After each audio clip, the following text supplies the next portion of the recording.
Ya, no, ya está, ¿verdad? ¿O no? Ya. Sí, ya, maestra, gracias. Ah, ok, ok. Entonces, estos son proinflamatorios.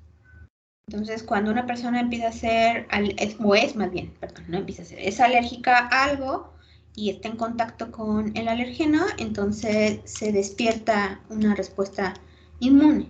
Y la primerita será una respuesta inflamatoria. Así es que los leucotrienos son los responsables de esa respuesta. Pero, como les mencionaba, fíjense cómo es tan bonito, o sea, finalmente la respuesta inflamatoria es para despertar al sistema inmune, o sea, para decir, oye, algo está pasando, defiéndeme, defiéndeme, defiéndeme. Pero también el cuerpo no es tan salvaje, o sea, sí lo es salvaje, sí es salvaje cuando empieza la fiebre, que es una forma en la que están también defendiendo, pero no en todo es salvaje. ¿Por qué? Porque las lipoxinas son moléculas de acción antiinflamatoria. Entonces, los leucotrienos actúan, si tenemos una buena respuesta inmune y todo se empieza a atender, entonces se van a empezar a producir lipoxinas. Y las lipoxinas van a controlar ahora esa inflamación. Ajá. Y entonces va a empezar a disminuir. Así es que son lo contrario. Los leucotrienos son proinflamatorios y las lipoxinas, déjenme ver dónde se lo escribo acá abajo, son antiinflamatorios.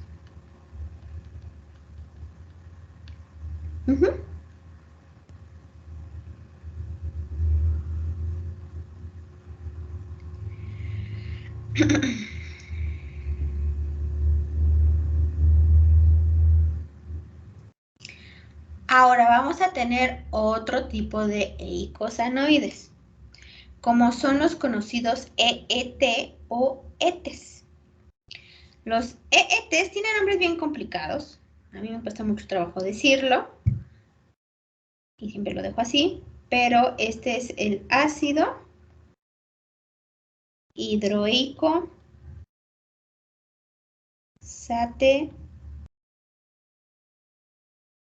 tetranoico.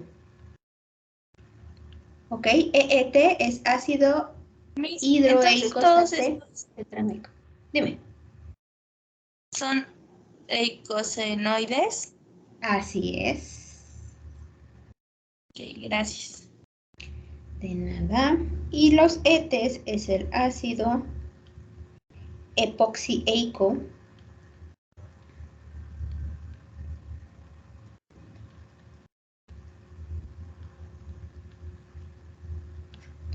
Los ETs es el ácido epoxieico satrienoico. No se tienen que aprender los dos nombres. Con que ustedes recuerden EET y ETES, siempre se conocen así o lo llaman así, es más que suficiente. Estos son eicosanoides también. Son producidos por las conocidas P450, pero el nombre correcto es CYP450. Las 450 son monooxigenasas. O sea, son enzimas también. Y estas se van a encontrar específicamente en hígado, en intestino, las P450. No, en intestino, en hígado y en riñón. Ahí están en una concentración muy alta, pero vamos a tener también otros órganos que van a tener la CYP450. Ajá. Las P450 siempre se van a relacionar con defensa del cuerpo, ayudan a desintoxicar, ayudan a ser más solubles a componentes tóxicos para que puedan ser eliminados por orina o por heces fecales. Pero eso lo van a ver en toxicología, si es que no se compliquen ahorita tanto la vida. Tanto los ETs como los ETs, ellos van a modular mecanismos fisiológicos que van a estar relacionados con el sistema nervioso central, con el sistema cardiovascular, con el sistema digestivo, con el sistema urinario, con respiratorio y con el inmune. Entonces, ellos trabajan en todos lados, porque como les dije, ellos, las P450 tratan de desintoxicar el cuerpo. Tal vez estos eicosanoides no tengan nada que ver con la desintoxicación, pero sí con las actividades que tengan que hacer un montón de sistemas. Entonces aquí vamos a anotarlos para que ustedes lo puedan poner. Entonces vamos a poner al sistema nervioso central, cardiovascular,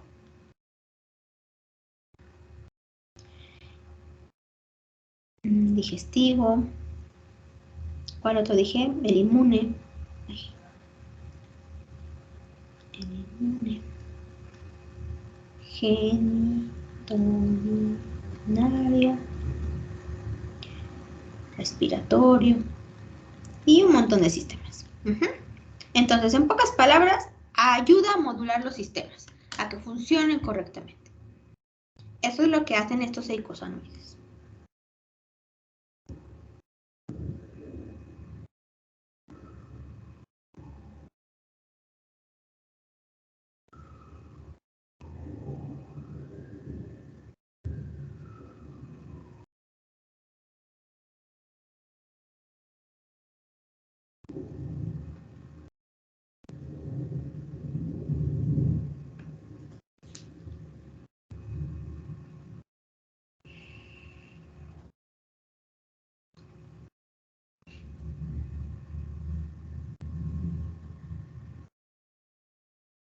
Estoy esperando para que si tengan que escribir, ¿eh? No, porque ya me dormí. Ahora vamos. Tantito, por favor. ¿Le puedo qué? Regresar tantito, por favor.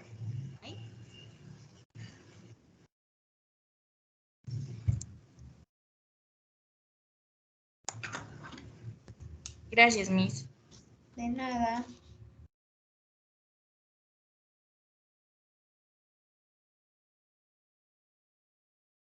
Ahora vamos a tener estos últimos, que son los prostanoides, que son los que van a producir no únicamente prostaglandinas, sino también otras moléculas que se llaman tromboxanos. Los prostanoides son producidos por unas enzimas que se llaman ciclooxigenasas.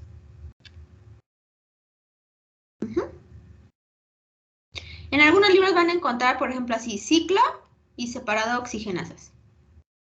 Igual con las monoxigenasas y con las lipoxigenasas.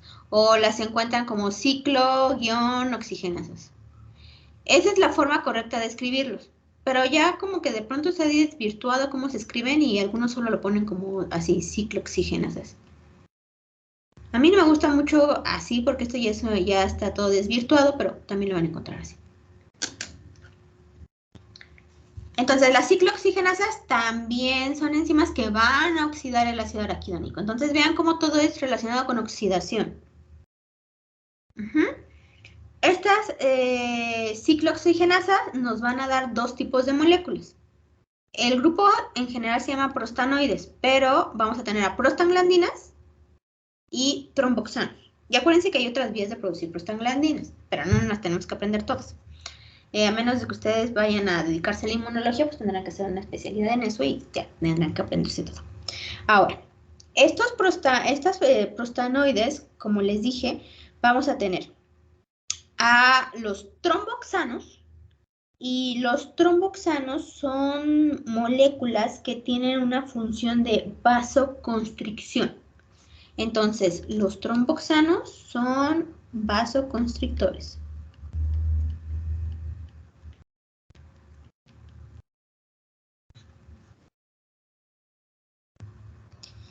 Y otra cosa también es que los tromboxanos nos ayudan a no desangrarnos. ¿Por qué? Porque ellos tienen actividad de agregación plaquetaria.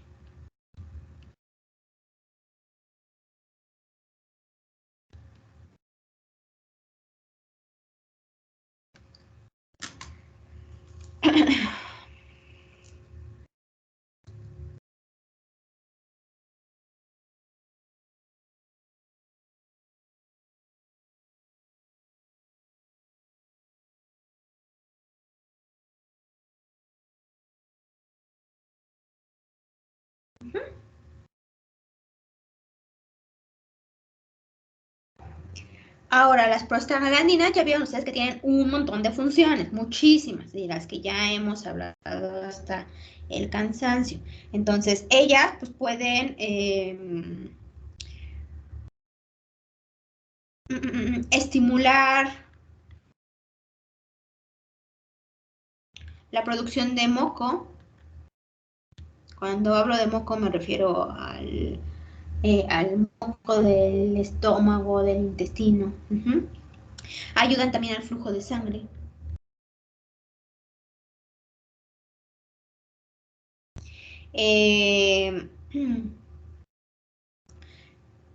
Ayudan también a la parte de los bronquios, son broncodilatadores.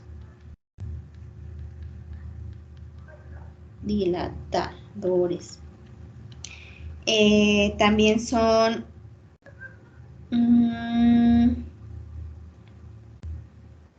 ayudan a la vasodilatación.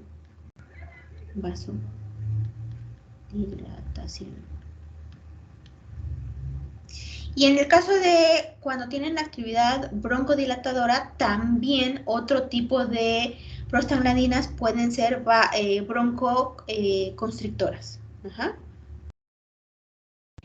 Broncoconstrictoras. Entonces, no la misma prostaglandina hace las dos cosas, sino que diferentes prostaglandinas pueden actuar en conjunto. Por eso es que ayudan al flujo de sangre, porque van a vasodilatar, van a hacer vasoconstricción, entonces al hacer esas dos cosas ayudan al flujo de la sangre. Lo mismo van a ayudar en el intestino, o sea, por eso mi intestino se va a empezar a mover. Y lo mismo sucede con mis bronquios, o sea, también eso va a ayudar a que empiecen a tener cierto movimiento, entonces ayudan a un correcto funcionamiento. ¿Tienen alguna duda hasta aquí?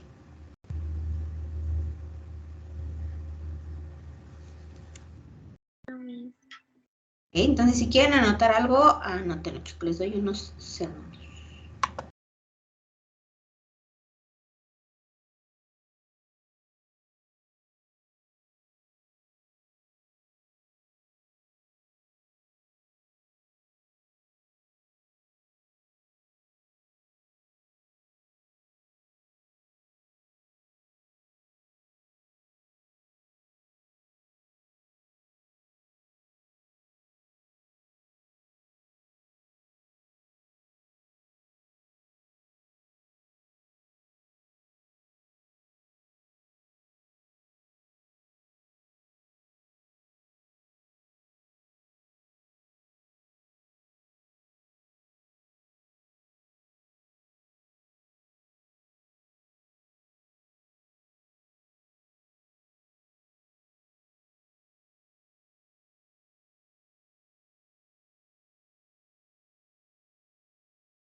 ¿Listo, chicos? ¿Ya copiaron?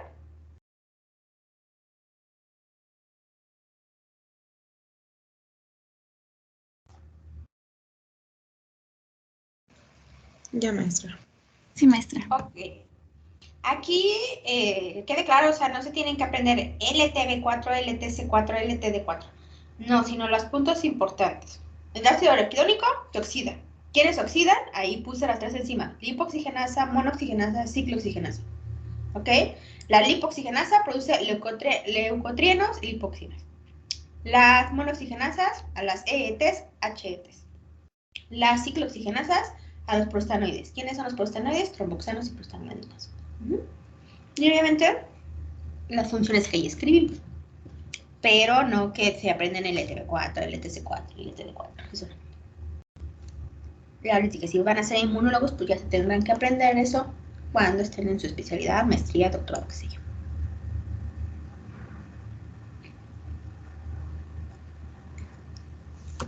Ahora vamos a pasarnos. Ay, no me deja cambiar. Ahí está. A los siguientes que son los acilglicéridos. Los acilglicéridos son los que nosotros conocemos siempre como triglicéridos. Porque generalmente cuando decimos, ah, pues tiene un glicerol, son triglicéridos, siempre. No todos van a ser triglicéridos, pero así es como los conocemos. ¿Por qué no todos van a ser triglicéridos? Porque depende de cuántos sustituyentes tengan, cuántos ácidos grasos se hayan unido al glicerol. Entonces, los acilglicéridos van a ser aquellas moléculas que van a tener como principal molécula un glicerol o una glicerina.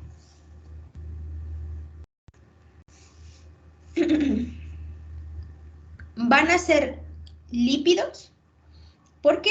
Porque se les va a unir un ácido graso en cualquiera de los 3 oxígenos que tenga presente la glicerina o el glicerol.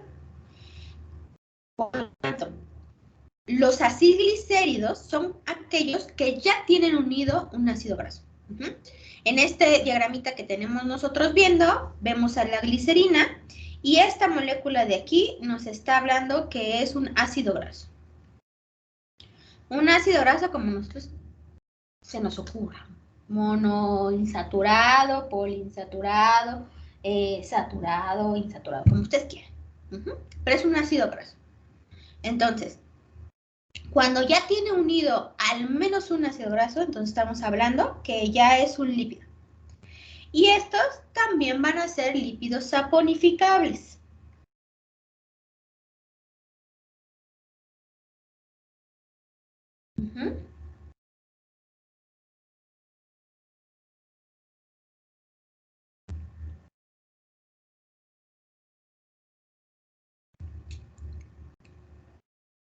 Se dice que estas moléculas son ésteres de ácidos grasos, porque cuando llega a darse la unión de un ácido graso con la glicerina, se da una esterificación. Y nosotros estamos viendo aquí nuestro enlace éster. Así es que por eso también le llaman ésteres de ácidos grasos. Esta esterificación se va dando por etapas. Es decir, la glicerina no de la noche a la mañana ya tiene 3 ácidos grasos unidos. En realidad se va uniendo uno por uno. Y de ahí es que va a radicar que nosotros tengamos 3 tipos de acilglicéridos. Podemos tener a los monoacilglicéridos, que son aquellos que tienen únicamente un ácido graso unido. Tenemos a los diacilglicéridos, que ya tienen 2 ácidos grasos unidos. Y tenemos a los triacilglicéridos, que ya tienen 3 ácidos grasos unidos.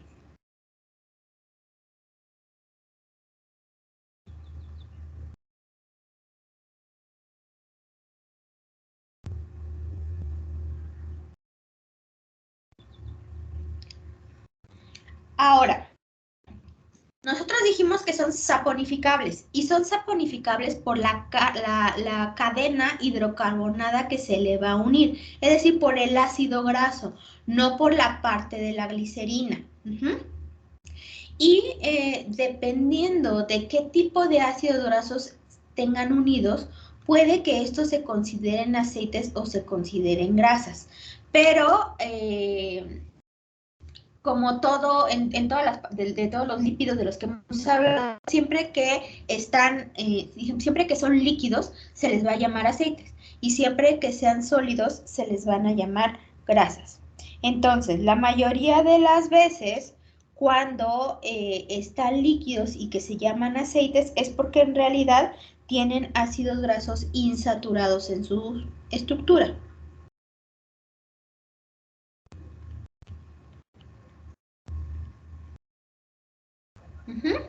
Ya platicamos por qué. Ya sabemos cómo son que se acomodan, que se doblan y lo que pasaría.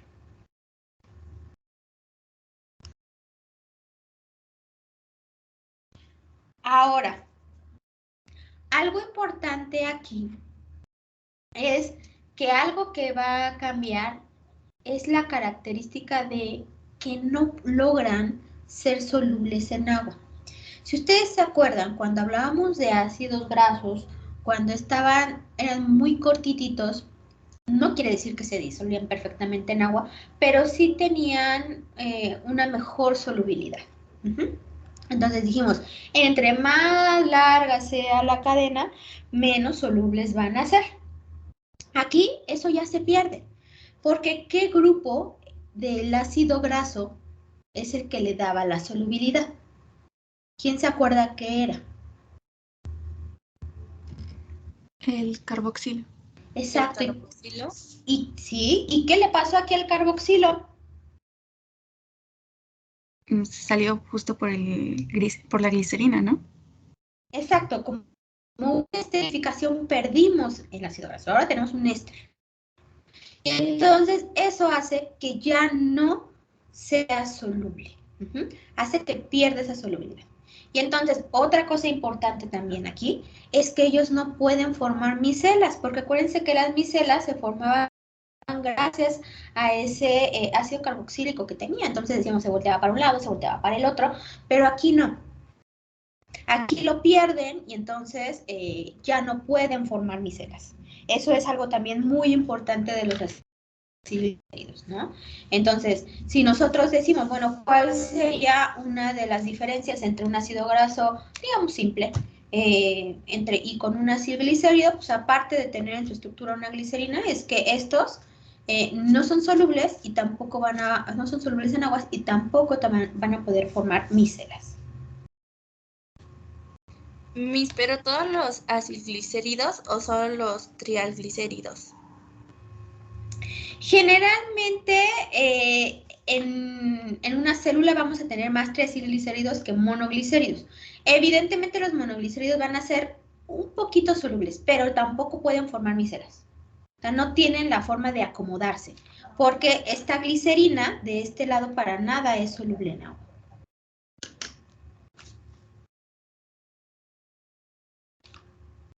Entonces ni siquiera podrían formar una micela a pesar de que sea un monoacilglicérido.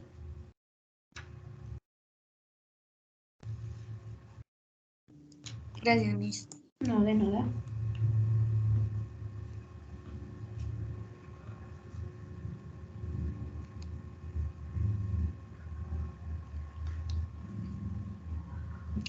Ahora, dependiendo de cuáles sean los sustituyentes en cada uno de los oxígenos que vemos ahí, nosotros podemos tener dos tipos de acilglicéridos. O sea, aparte de mono, dia o acilglicéridos, también se pueden clasificar en simples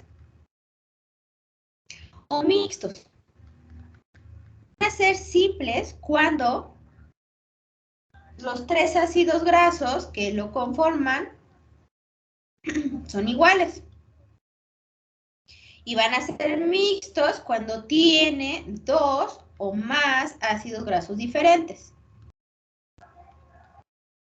Y aquí viene a lo que me preguntaba, creo que Grecia. Sí, fue Grecia la que me preguntó de si nada más tiene uno, ¿qué pasa? O si tiene dos, ¿qué sucede con la solubilidad? Como dije, la mayoría de los acilglicéridos que hay dentro de una célula son triacilglicéridos. Entonces, son en realidad muy, muy poquititos, podríamos decirlo que hasta en concentraciones traza, la cantidad que tenemos de mono y de acilglicéridos. En realidad, los mono y diacilglicéridos que llegamos a tener en una célula es porque digamos que están apenas esterificándose. Son intermediarios metabólicos de un triacilglicérido. Por eso es que los encontramos dentro de una célula, no porque como monoacilglicérido tenga una función en específico, sino que está pasando por el proceso de esterificación. ¿Ok? Y también en algún momento los llegamos a encontrar como monoacilglicéridos y diacilglicéridos cuando se empiezan a degradar. Entonces, cuando empieza la degradación de los lípidos, cuando ya no se van a utilizar y necesitamos todos sus pedacitos para hacer otras moléculas, pues también se van hidrolizando, se le van quitando uno a uno de los ácidos grasos y entonces llegamos a encontrar monoacilglicéridos y diacilglicéridos, pero de nuevo, en cantidades bajitas. Entonces, a manera de resumen, la mayor cantidad de acilglicéridos presentes en una célula son triacilglicéridos. ¿Llegamos a encontrar mono y diacilglicéridos? Sí. Pero ya sea porque apenas son intermediarios metabólicos, es decir, apenas se están esterificando, o porque ya están siendo degradados.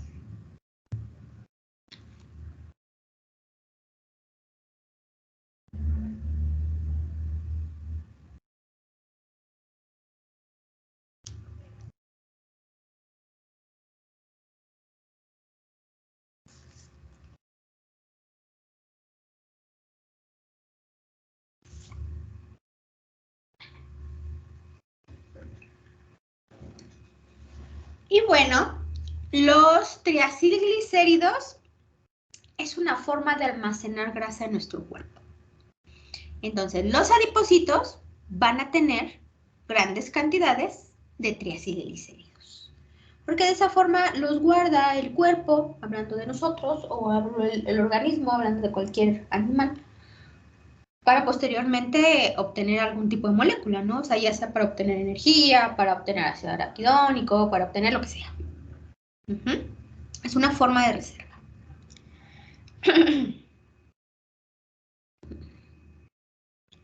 Y finalmente, los vegetales también van a tener triacilglicéridos, también como una forma de reserva. Y los triacilglicéridos en los vegetales los vamos a encontrar en semillas. Entonces, en animales, los triacilglicéridos están en adipocitos como reserva. Obviamente no todos, o sea, los que tengan otra función pues estarán en otro lado. Y los vegetales, o las células vegetales, los van a tener en aquellas que formen las semillas.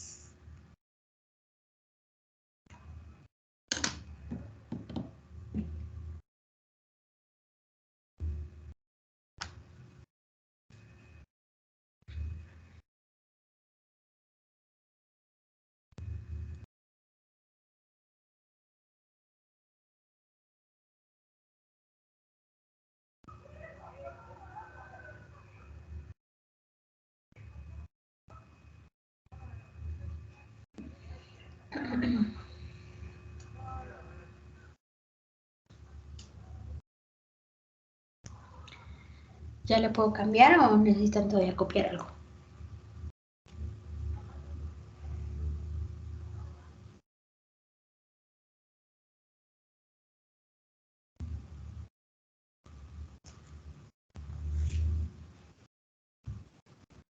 Por mi parte está bien, Miss. Ok. Entonces, estos acilglicéridos ya vimos cómo se van formando, pero también pueden sufrir una hidrólisis. Las reacciones de los acilglicéridos son dos: la hidrólisis ácida y la hidrólisis alcalina.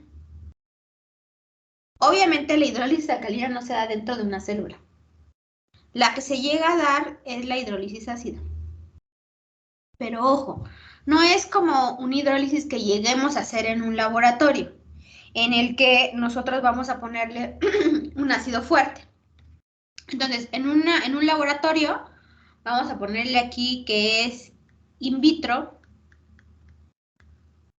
lo podemos hacer con ácidos fuertes. Y pues ya saben, con ácidos fuertes les hacemos todos. todo. Mientras que in vivo, es decir, dentro, no sé escribir, dentro de una célula se va a hacer con enzimas. Y estas enzimas son las famosas lipasas, o conocidas industrialmente como, como pancreatina.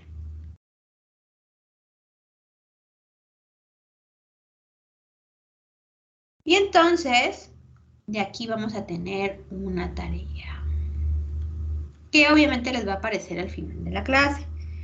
Pero de una vez se las pongo porque luego desaparece y no saben ni qué onda. ¿Qué es lo que les voy a dejar tarea? Ya saben que las tareas son a mano y está bien cortita. No creo que se lleven más de media hoja. Lo que quiero es que me investiguen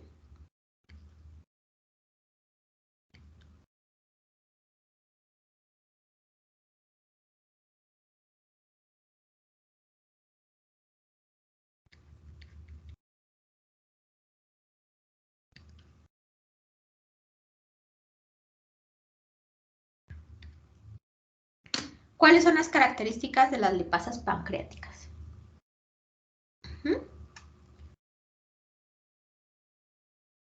Lo que ustedes se encuentren. Entonces, finalmente todas las tareas siempre son individuales, pero no se pregunten qué pusieron y así, porque van a encontrar un montón de características. Tampoco les estoy diciendo, pongan todas las características habidas y por haber. Pongan de las características que vayan encontrando. A lo mejor alguien encontrará sobre cómo se transportan, qué cosas cortan, cuándo actúan, a qué temperatura, cómo se llaman. Tal vez otros encontrarán cuáles son las moléculas específicas sobre las que van a cortar. Otros encontrarán los nombres y cosas así. Hay muchas características. Ustedes busquen características. ¿Cuántas las que ustedes consideren suficientes para que hayan entendido cómo es una lipasa pancreática? Vamos a platicar de eso al inicio de la siguiente clase. Recuerden, y con referencias. Ahora, estas lipasas pancreáticas o estas enzimas, lo que van a hacer es irnos ayudando a digerirlos. Y nos van a ayudar a digerirlos ya sea aquellos que nosotros tenemos almacenados o ya sea aquellos que apenas estamos consumiendo o ya sea aquellos que han sido transportados para que ya empiecen a tener alguna función en específico y que no precisamente estaban almacenados, ¿no? Sino que andan en el torrente sanguíneo. Entonces las lipasas se van a dedicar a cortarlos y se van a dedicar a liberarlos. Pero evidentemente, pues esto es una hidrólisis. Y es una hidrólisis porque se utiliza agua. Las lipasas necesitan agua para cortar. Y eso lo vamos a ver en el tercer parcial cuando veamos enzimas. Pero queda dentro de la hidrólisis ácida. ¿Ok? Algunas lipasas actuarán sobre el intestino, en el intestino y van a decir, bueno, ahí no tengo un pH ácido, no. Pero también hay lipasas que tengo en el estómago. Y entonces ahí son lipasas ácidas. Las lipasas van a trabajar a diferente pH dependiendo de dónde estén y qué vayan a hacer. ¿Ok? La siguiente es la hidrólisis alcalina. La hidrólisis alcalina no se va a hacer nunca en vivo, evidentemente, siempre se hace en un laboratorio y es con el objetivo de obtener jabones, que es lo que vamos a hacer nosotros el día lunes. Entonces, estos jabones están también respondiendo a un rompimiento de la molécula. Ya habíamos visto que los ácidos grasos son saponificables, pero también los ácidos glicéridos lo son. Entonces, los acilglicéridos, cuando se saponifican, van a liberar a la glicerina. Si ustedes se acuerdan, cuando hicieron su práctica, que tenían un tubito, les quedó algo así más o menos. Así como que aquí había algo sólido y luego aquí también había líquido, y esto era como un poquito turbio, un poco turbio. Y aquí había un líquido completamente claro, o translúcido. En esta parte de aquí abajo se queda la glicerina, porque la glicerina se va a liberar tal y como lo están viendo aquí. Entonces, esta hidrólisis es una hidrólisis con sustancias alcalinas fuertes. Y entonces por eso utilizamos hidróxido de sodio o podemos utilizar hidróxido de potasio. Cualquiera de las dos cosas. Entonces vamos a utilizar bases fuertes como hidróxido de sodio, hidróxido de potasio. Y entonces es por eso que se dice que se obtienen sales potásicas o sosa, dependiendo de qué utilicemos. Y si se fijan, estamos rompiendo, estamos liberando. Fíjense ustedes en los productos de la hidrólisis ácida y fíjense ustedes en los productos de la hidrólisis alcalina. Se llama hidrólisis porque rompimos. Si se fijan, en ambos pasos liberamos la glicerina, pero en uno obtenemos un ácido graso liberado y en el otro obtenemos una sal, ya sea sosa o sal potásica. Eso nos va a actuar como jabones.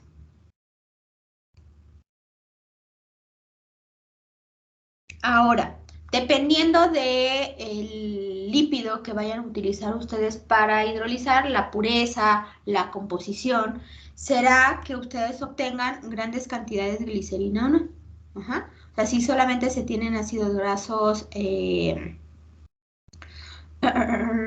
libres, pues entonces no hay de dónde salga glicerina. Pero si eran triacilglicéridos o diacilglicéridos, pues evidentemente sí habrá de dónde salga glicerina. Entonces, eso yo les voy a pedir que el lunes, en la práctica, a pesar de que cada equipo va a hacer su propio jabón, ya sea de coco o de aceite de oliva, que ubiquemos bien. Voy a pedirles que veamos bien quiénes van a hacer de qué cosa su jabón, para que cuando ya se empiece a llevar a cabo la reacción, le avisen a sus compañeros y vean las diferencias, así se enteren cómo cambió la pasta que se fue obteniendo de uno o de otro. En algunos casos se llega a separar la glicerina. Entonces, si ustedes se fijan, recuerden que ahí tienen que, cada quien en su bitácora tiene que hacer su diagramita, se viene ahí que se tiene que utilizar cloruro de sodio. Se utilizan algunas sales para poder separar por completo la glicerina. De una vez se los explico aquí, lo voy a volver a explicar en el laboratorio, pero por si acaso alguien no me pregunta y ya no se entera. Entonces, el cloruro de sodio nos ayuda a separar bien las fases de la glicerina. En algunos procesos biotecnológicos o ya en la industria, retiran la glicerina y hay jabones de glicerina que serían los que quedan líquidos. Pero en algunos casos no es necesario quitarlo, porque la glicerina se puede bien incorporar en su jaboncito. Ustedes cuando les explique el equipo que les toca poner el diagrama en el pizarrón, les va a explicar que tienen que estarle moviendo, siempre en el mismo sentido, sin dejarle de mover. Entonces, son muchos en el equipo, así es que se me van turnando, ¿no? Ahí cada uno prepara su brazo para moverle. Y es moverle a una velocidad media, no es así como que toda la velocidad del mundo, ¿no? Ni tampoco es así como que acariciarlo. Entonces, si hay una buena homogenización, la glicerina se puede incorporar a nuestro jaboncito. Y finalmente, la glicerina tiene propiedades humectantes. Entonces, en algunos jabones se quita. Y eso lo pueden ver ustedes en los jabones de pasta, que generalmente son para ropa, que no trae glicerina y entonces nos quedan las manos muy secas. Y hay jabones que dejan sus manos menos secas por la glicerina que trae. Entonces, dependiendo de cómo más bien de la pureza de su aceite, será la cantidad de glicerina que salga. Evidentemente, en la de coco saldrá glicerina, pero no les va a generar algún problema como para tener que quitarlo. Ajá. Entonces, en algunas prácticas sí llegan a quitarlo cuando se libera demasiada glicerina, se ve, ustedes lo vieron en el tubito, se ve cómo se separa, pero en este caso no creo que haya una separación como tal, ¿ok? Y la parte que tenemos ahí intermedia, que en el tubito se las puse toda rojita, pues ese es el jabón, ajá, ahí queda el jabón. Y en la parte de arriba, que eso no va a quedarles ya en el lunes que hagan su jabón, era el aceite que no reaccionó, porque nosotros simplemente hicimos una prueba para ver si era saponificable, pero no se midió o no se determinó cuál era su índice de saponificación. El índice de saponificación, que también se los preguntan ahí en su cuestionario, a grandes rasgos, pues simplemente les voy a decir que el índice de saponificación nos está diciendo qué cantidad de base necesito yo para que se haga una hidrólisis alcalina completa. Entonces, ahí yo estaría asegurando que todo mi aceite reaccionó, todo mi aceite fue hidrolizado por una hidrólisis alcalina. Entonces, en parte, para eso nos sirve un índice de saponificación y eso nos está indicando el índice de saponificación, ¿no? O sea, cuánto o qué cantidad de base yo necesito para saponificar o para hidrolizar todo el aceite que llegue. ¿Ok? Y ahí, para eso también a sus compañeros que van a explicar la práctica, les dije que cositas puntuales les tienen que ir diciendo y que van a ir poniendo en su diagrama. Entonces, ¿hasta aquí tienen alguna duda?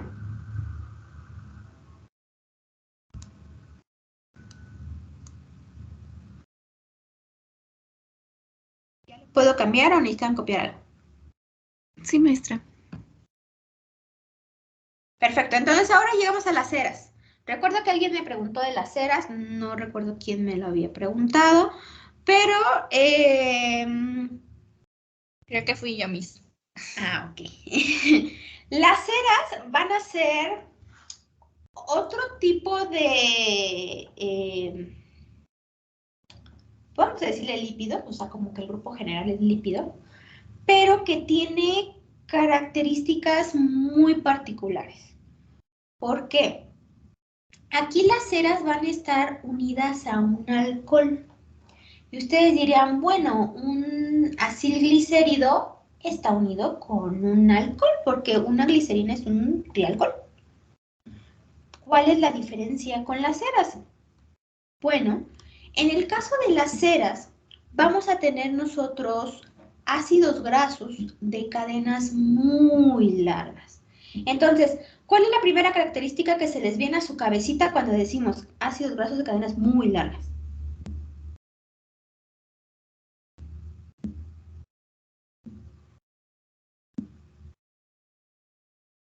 ¿Qué se les viene a su cabeza, chicos? Que son hidrofóbicas. Muy bien. Entonces vamos a poner unas así. No les voy a poner los hidrógenos porque si no me voy a tardar los siglos de los siglos. Y entonces nosotros vamos a tener 1, 2, 3, 4, así. Estos ácidos grasos van a ser de cadenas muy largas y ahí está un ácido graso solito, ¿no? Tiene su ácido carboxílico. Pero, oh sorpresa, se va a unir con un alcohol. Pero no cualquier alcohol. Aquí tenemos un trialcohol, tiene 3 hidroxilos, la glicerina. En el caso de las ceras, son alcoholes de cadena muy larga, pero que son conocidos como monohidroxilo. ¿Qué tiene o qué quiere decir que sea monohidroxilo? Tic-toc, tic-toc.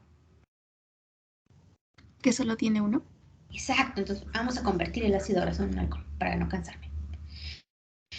Entonces solo va a tener un hidroxilo. Y oh, sorpresa.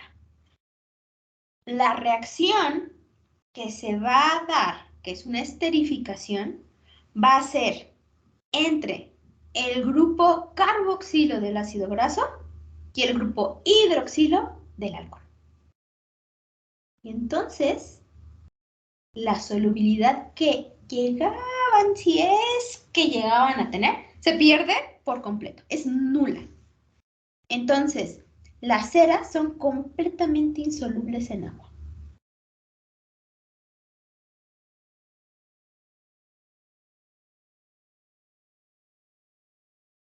¿Ok? Entonces las ceras se forman por la reacción de esterificación entre un alcohol de cadena larga y un ácido graso de cadena larga.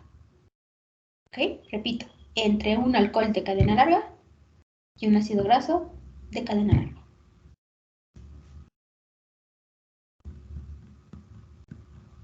Si pregunto, ¿cuál es la característica del alcohol que se une con el ácido graso para formar una cera? ¿Cuál es, chicos?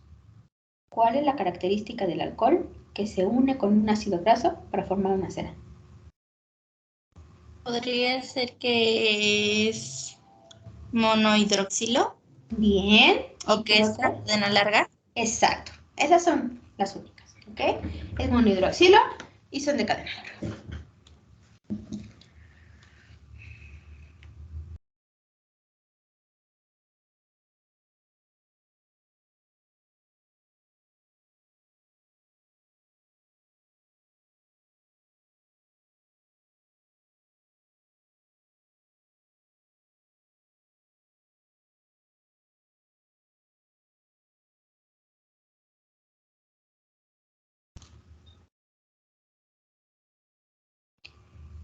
Entonces, ustedes ya tienen mucho conocimiento sobre lípidos.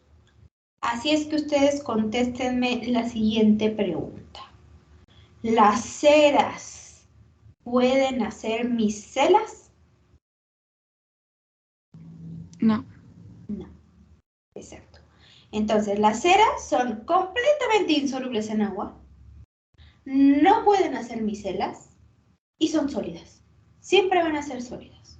Porque como son cadenas largas, pues evidentemente se pueden apilar una sobre otra, y entonces son sólidas siempre.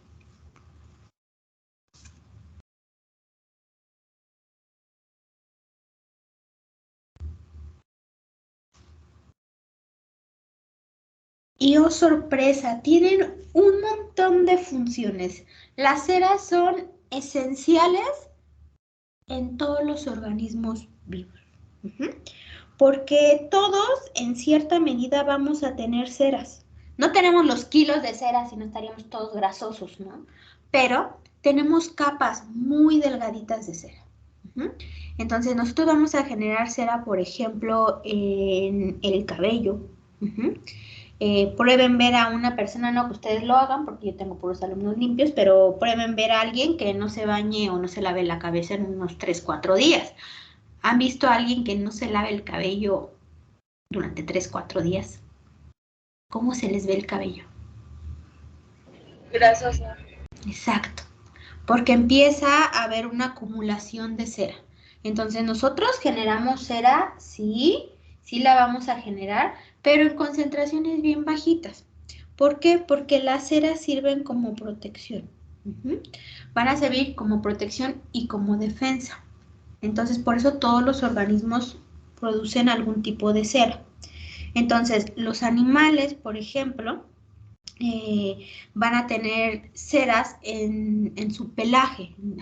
Su pelo va a tener ceras. De esa forma se van a ir protegiendo. Se van a proteger tanto del cambio de temperatura como de ciertos microorganismos que puedan atacarlo. Porque las ceras pues también sirven para atrapar microorganismos y que estos se mueran. No sé si alguno de ustedes ha escuchado, generalmente digo los abuelitos porque pues, mis abuelitos eran los que tenían así como que todo el conocimiento del mundo y me imagino que no siempre va a ser así, ¿no? O sea, los abuelitos generalmente tienen como remedios, a veces un poco extremos, pero algunos funcionan, ¿no? Y por ejemplo, en las personas que llegan a tener heridas, les llegaban a poner cera de abeja. ¿Habían escuchado eso?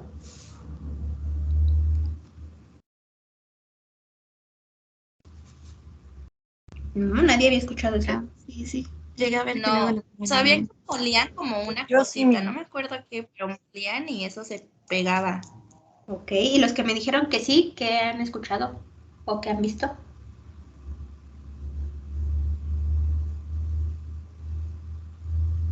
A mí lo que me decía mi abuelita era que la cera de abeja humectaba demasiado. También, porque ayuda a que no se pierda agua. Entonces, sí, a veces usamos un poco de forma incorrecta, ¿no? La palabra humecta, pero lo que hace es que no deja sacar el agua, que se escape el agua. Entonces, por eso se utiliza esa palabra, ¿no? Pero sí, o sea, lo que nosotros no perdemos agua y por eso da la apariencia de que está humectando. Lo que está haciendo es evitar que se pierda agua. Pero, como les comentaba, en algunos lugares, desde siempre se ponía en las heridas cera de abeja. Y aunque lo crean o no, funciona. Ajá, porque tiene actividad antimicrobiana.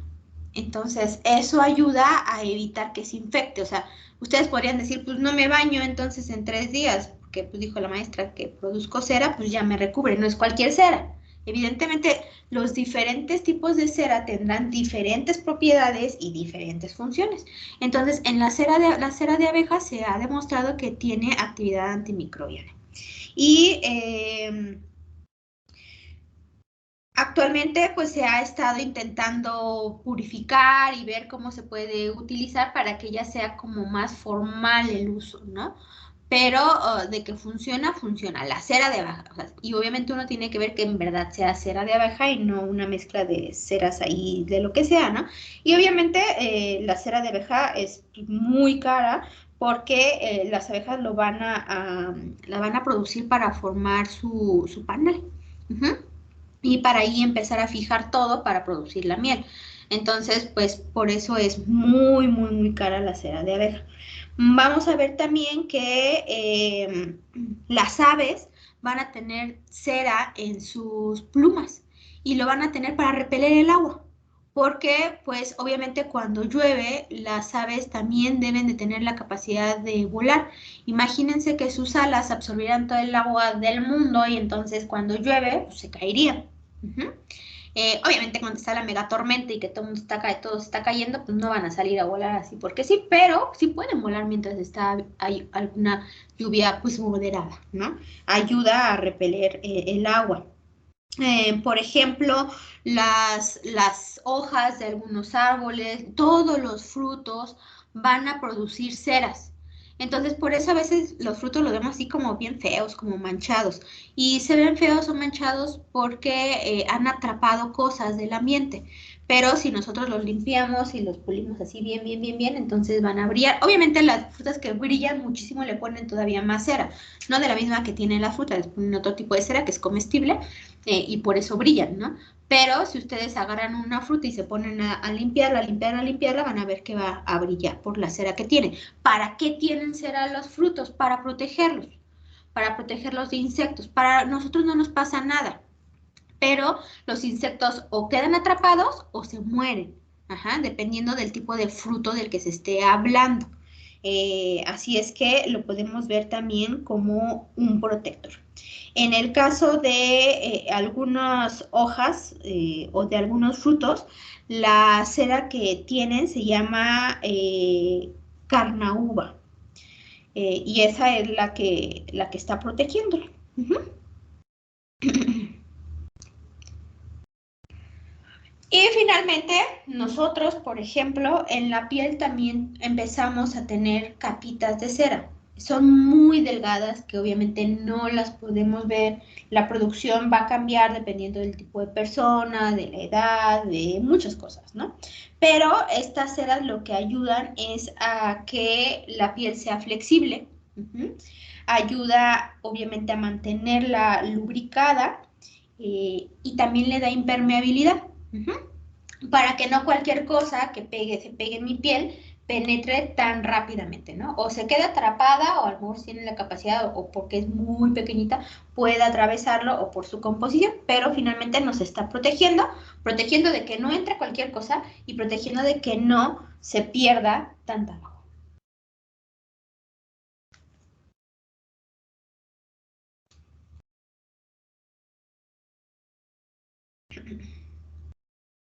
Entonces, si quieren hacer una anotación, pueden hacerla para ya poder cambiarla.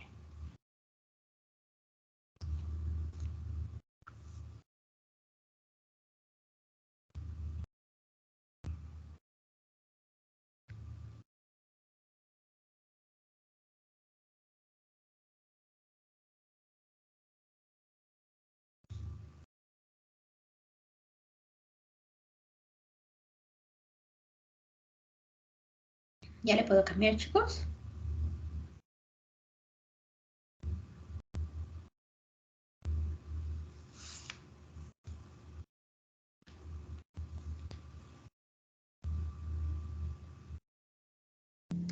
Por mi parte ya, maestra.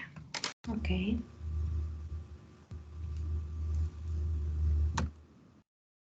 Entonces, ya vamos casi a terminar la parte de lípidos. Tal vez no lo termine hoy, pero sí a la mitad de clase del siguiente martes. Vamos a entrar a la parte de lípidos compuestos. Nosotros ya habíamos escuchado de algunos lípidos compuestos cuando hablamos de glúcidos. ¿De cuáles se acuerdan? Un lípido que esté unido a un carbohidrato. ¿Cuáles se acuerdan?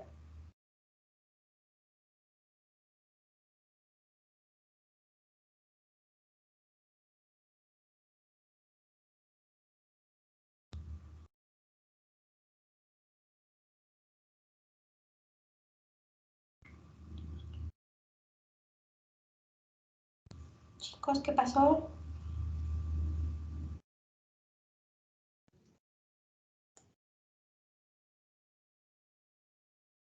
De hecho, pueden armar el nombre simplemente uniendo dos palabras.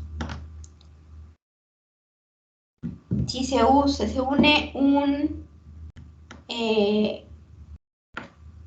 glúcido con un lípido, ¿cómo se llama? Un glicolípido. Un glicolípido.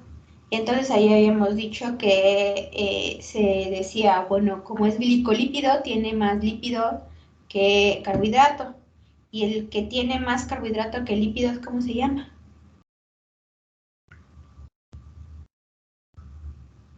Ya dije glicolípido, y ahora si lo volteo, ¿cómo se llama? ¿Lipo qué? ¿Lipopoli qué? Sacárido. Lipopolisacáridos, ¿no? Entonces aquí ya nos salvaron, porque pues ya los vimos, o sea, ya no tenemos que ver tantos lípidos compuestos. Y si ustedes se acuerdan, pues de los glicolípidos, pues teníamos un montonal, ¿no?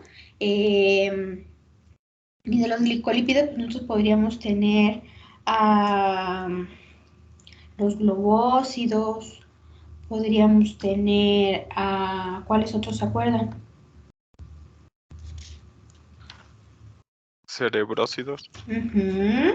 Y otros, ¿qué? Gangliósidos. Exacto, tenemos a los gangliósidos, ¿no?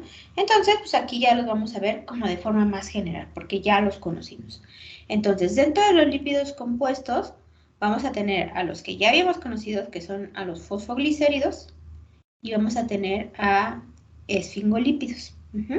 Entonces, aquí, estos de manera general se llaman fosfolípidos.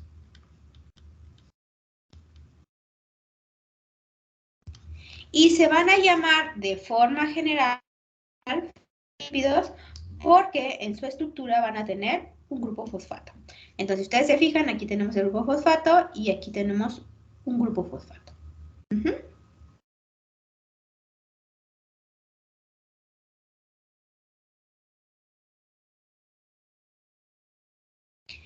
Y vamos a tener, por otro lado, algo que se llaman estéridos, que son los de aquí. El grupo en general se llama estéridos, pero la mayoría de las veces se conoce como esteroide.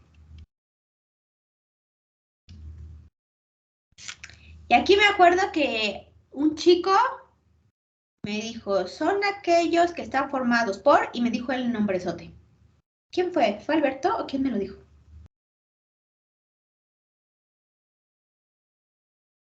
¿Se acuerdan o no?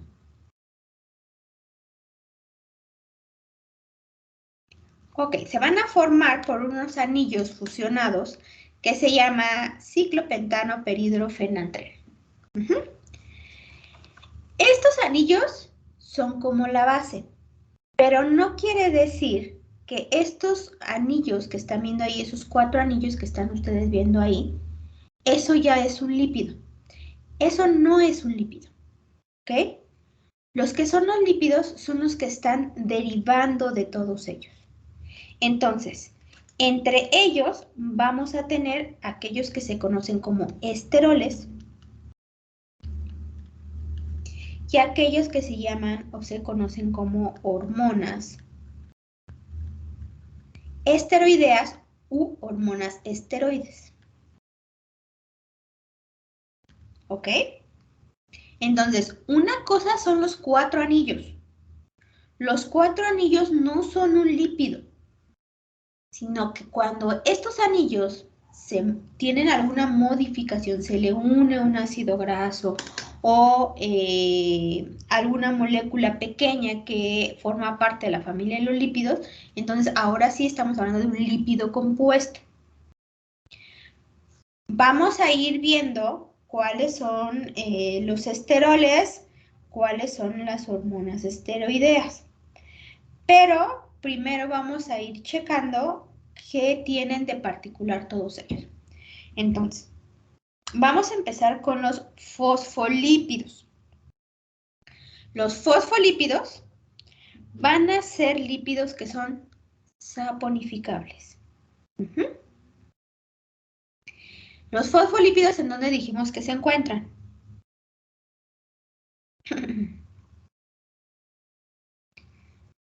En la membrana celular. Exacto. Los vamos a encontrar en la membrana celular. Entonces, vamos a tener 2 diferentes.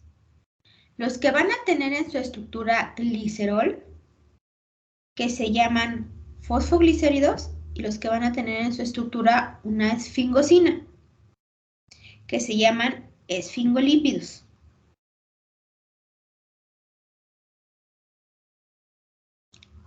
Ambos son saponificables.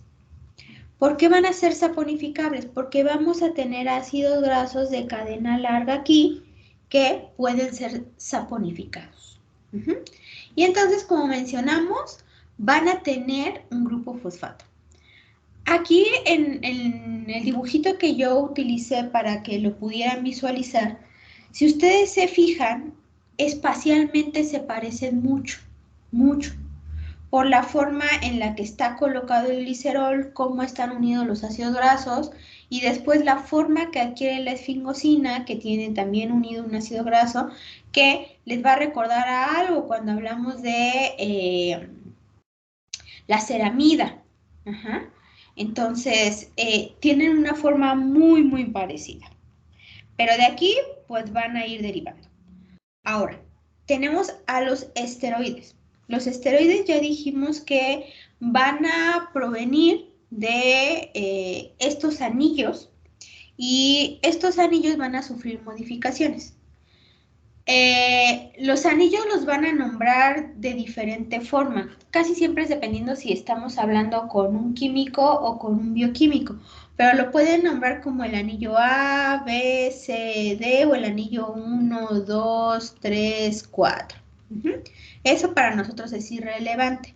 Tal vez el único que nos interese es el A y el B. ¿Qué es lo que nosotros podemos decir? Para poder diferenciar a grandes rasgos entre un esterol y una hormona esteroidea, basta con ver cómo están sus anillos. En el caso de los esteroles, en el carbono 3 del anillo A o el anillo 1, pero aquí no habría problema porque fíjense cómo están numerados los carbonos. Déjenme ponerles aquí la nota. Fíjense cómo están numerados. 1, 2, 3, 4 y así se van todos. O sea, no es que lo vean como una estructura separada. O sea, no es que digan el ciclopentano, vamos a enumerarlo y ahora para los fenantrenos, estos 3 son fenantrenos, cada uno es un fenantreno. No porque digamos, a ver, este fenantreno, estos son sus números y estos son sus números. No, es toda una molécula en conjunto. Entonces, una característica que se tiene es que en los esteroles, ya sea en el anillo A o en el anillo 1, hay un hidroxilo. Pero para que les sea más fácil, y algo con lo que siempre se identifica, es que en el carbono 3, vean cómo está numerado 1, 2, 3, en el carbono 3 vamos a tener un grupo hidroxilo. Y en el carbono 17 se va a unir un ácido graso. Puede ser un ácido graso de cadena larga o cadena corta, pero es al final un ácido graso. Así son los esteroles. Y por otro lado, vamos a tener a las hormonas esteroideas. En las hormonas esteroideas ya empiezan a tener grandes diferencias. Pero estas grandes diferencias nosotros las podemos marcar en que van a hacer modificaciones en los anillos. Aquí nosotros, bueno, aquí yo les puse dos hormonas, que sería la testosterona y el estrógeno, pero ellos tienen como, tienen como las modificaciones claras. Entonces, fíjense, en el carbono 3 pueden tener un oxígeno únicamente, o un hidroxilo. Pero aquí la clave para no confundir este hidroxilo con el de acá es que ahora sí empiezan a haber dobles enlaces. Entonces, si yo quiero marcar la diferencia es que en los esteroles, en la posición 3 tengo un hidroxilo y en la 17 un ácido graso. En el caso de las hormonas esteroideas en el caso de las hormonas esteroideas o en las hormonas esteroides, nosotros vamos a tener dobles enlaces en el anillo A o en el anillo B.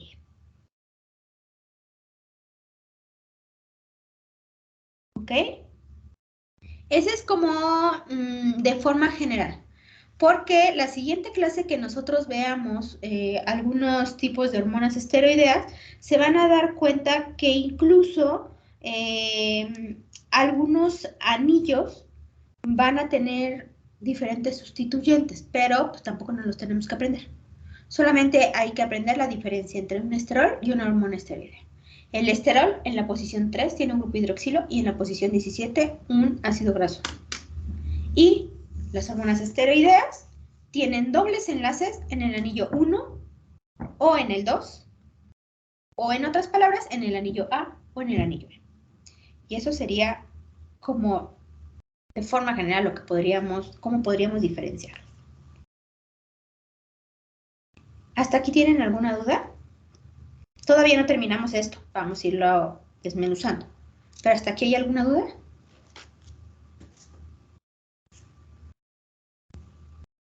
No, maestra. Bueno, entonces si no tienen dudas, lo vamos a dejar hasta aquí.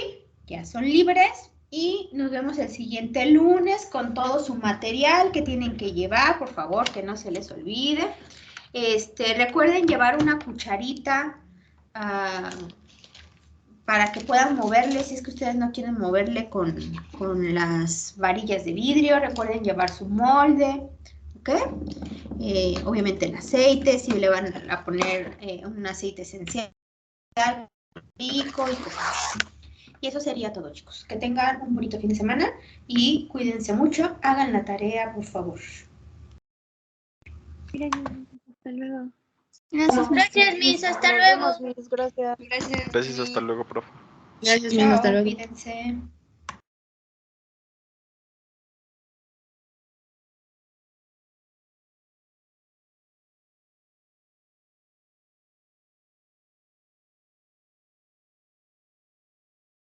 Maestra, ¿cree que me puedo poner mi asistencia? Porque no lo pude pasar con el QR.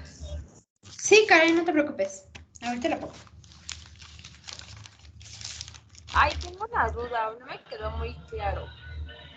Dime.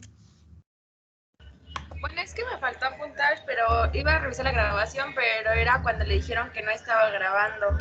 Pero era del ácido linoleico, cuando se oxidaba y se pasaba al ácido araquinoico, y después se formaban los fosfoglandinas y ya después de ahí me perdí. A prostaglandinas, ajá. Y ahí platicamos que la formación en realidad era a partir de fosfoglicéridos. Ajá, entonces el ácido araquidónico no iba a andar ahí solo volando por el mundo, sino que íbamos a tener un intermediario, que son fosfoglicéridos que... permíteme, déjame poner tu asistencia antes de que se me pase el tiempo. Profesor, ¿lo mío sí le aparece en mi asistencia? Es que lo pasé con QR. ¿Emilio? Pero... Lo pasé con QR. Sí, Emilio. Sí, Sí, lo tengo, Emilio. Ok, gracias. No, gracias a ti.